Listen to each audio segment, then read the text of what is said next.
Morning, good afternoon, bonsoir, depending on what time you're watching this video.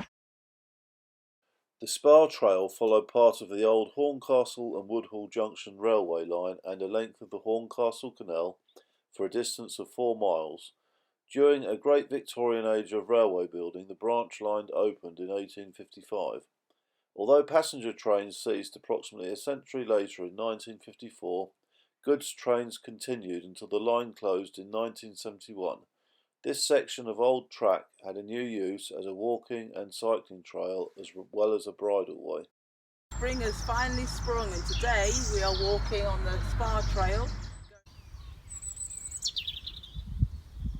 going from Woodhall Spa all the way to Horncastle.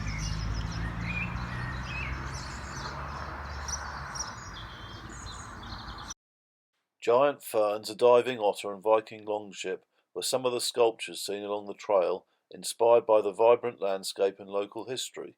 Artists used wood, stone and steel reflecting wildlife and flora found there. There were local associations with Viking raiders and explorer Sir Joseph Banks. Giant plants and water birds featured in Nature Magnified were meant to blend nature and art together in that peaceful setting. Is it a snail suit? I think it might be. It's rather beautiful though. Now though, here's Philip in his new seat. I can only just fit in this seat. That's our early morning call. And the cockerel said, see, Melissa thought that was funny.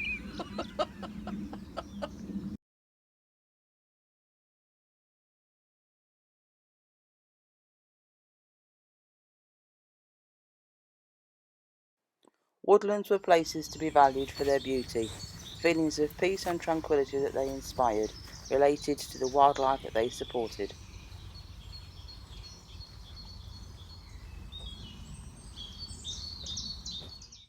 This is one of 3 sculptures crafted by blacksmiths at Alnwick Forge near Sleaford. Each portrays a tableau of local flora and fauna and more exotic plants from the other side of the world. They are based on the idea of looking at nature's richness through a magnifying glass.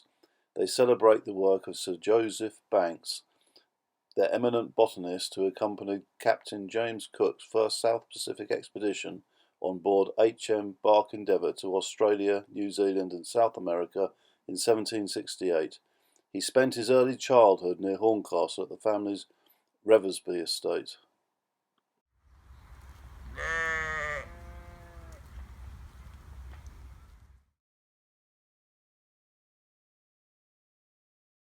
The Horncastle Canal was a haven for waterfowl that fed on fish, insects and plants in the canal and along its banks. Depicted here was a grey heron, coot and a couple of mallard ducks.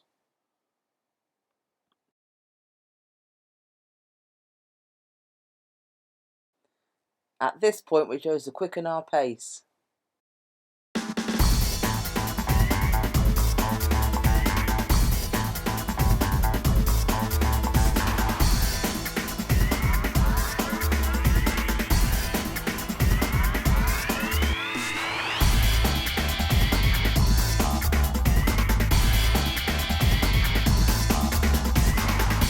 We started our walk today at Sandy Lane. We walked across the Spa Trail up to Martin Bridge, then along the Horncastle Canal, and now we're here. That's about 3 miles so far. Excellent. How far we've got to go? And we've got about 3/4 of a mile to Horncastle. Then it's time for a cup of tea. Yeah.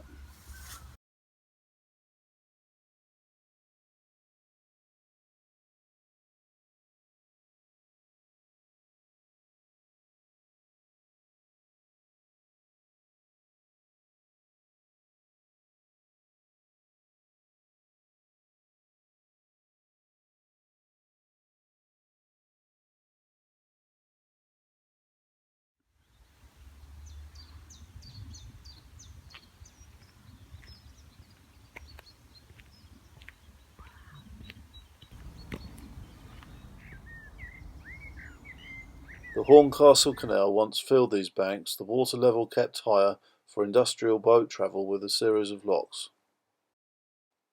The canal was built largely following the route of the River Bain from Horncastle to Tattershall for 11 miles. There it joined to the existing Tattershall Canal, a mile-long cut to the River Witham. A public holiday was declared so the whole town could celebrate the official opening of the navigation in 1802. The name Horncastle was believed to be derived from an old Roman name, Heincastra, meaning a fort in a corner, which was said to have been built at the junction of the River Bain and River Waring. The name might have referred to the shape of the two rivers at their confluence.